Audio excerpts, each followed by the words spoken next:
اور اللہ رب العزت دو لوگوں سے بہت زیادہ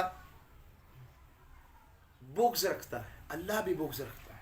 اور جسے اللہ بغض رکھے، ایک فحش کلام کرنے والا. لاہور والوں ذرا توجہ سے سننی یہ بات، یہ ہمارے لیے آ رہی. گالی نکالنے والا، بری بات کرنے والا، بد زبانی کرنے والا، غیبت کرنے والا، چغلی کرنے والا، لوگوں میں لڑائی ڈلوانے والا، فتنہ پیدا کرنے والا، فساد پیدا کرنے والا، زیادتی کرنے والا. رب باری تعالیٰ نے بتایا، اللہ رب العزت حضور نے حدیث قدسی میں ارشاد فرمایا ان لوگوں سے اللہ بغض رکھتا ہے.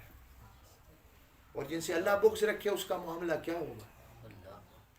اور جو لوگوں کو معاف کر دیتے ہیں، معاف کر دیتے ہیں، بخش دیتے ہیں، پیار کرتے ہیں، شفقت کا ہاتھ رکھتے ہیں، رب باری تعالیٰ نے فرمایا رب بھی انہیں قیامت کے دن بخش دے.